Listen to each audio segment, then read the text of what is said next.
প্রথমে দেখি এটা কোন দেশের টাকা, কোন দেশের মুদ্রা? ওমানের। এটা হচ্ছে ওমানের, ব্যাংক অফ ওমান। ওমানের 100 টাকা সমান বাংলাদেশে কত? এটা হচ্ছে 122, মেবি এটা আরো কম হবে, 100 টাকা না মেবি। এটাই যে 22 টাকা যে। 22। আচ্ছা, এরপর আছে এখানে অনেকগুলো কয়েনের কালেকশন আছে।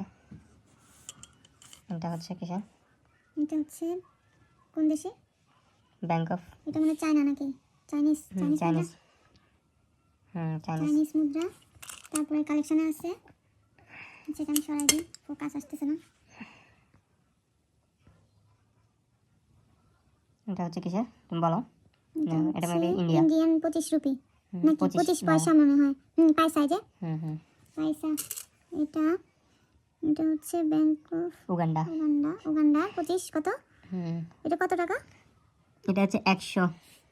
এটা কোনো 100 টাকা নাকি 100 পয়সা? 100 শিলিংস নাকি কি? কি জানি, বোঝা যাচ্ছে না। আচ্ছা, এরপর হচ্ছে এটা মেবি ইন্ডিয়ান না, এটা পাকিস্তানের 5 রুপিয়া মনে হয়। 5 রুপি। আর এটা হচ্ছে আমাদের বাংলাদেশের 10 পয়সা। 10 পয়সা এখানে একটা না, তিনটা আছে। তিনটা আরো তো থাকার কথা মেবি। এখানে 25। এটা হচ্ছে কি?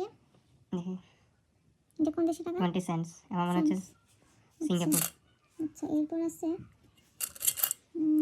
আছে এটা কোন দেশে দেখো?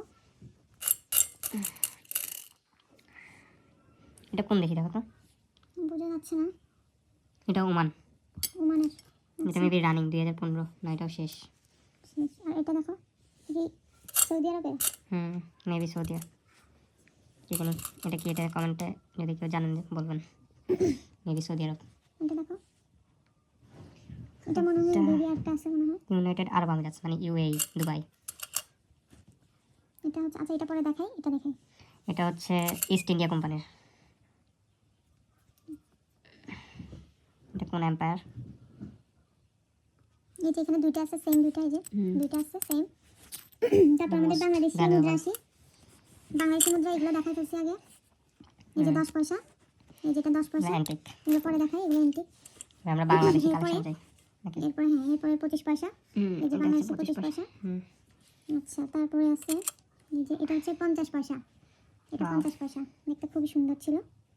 তারপর হচ্ছে এটাও 50 পয়সা, দুইটা আছে 50 পয়সা। 50 পয়সা দুইটা না, তিনটা পাওয়া গেল। আরও আছে, এই যে এটা হচ্ছে কি দেখো, এটা 50 পয়সা, বাট এটার ডিজাইনটা একটু ডিফারেন্ট। আচ্ছা, এরপরে চলে আসছে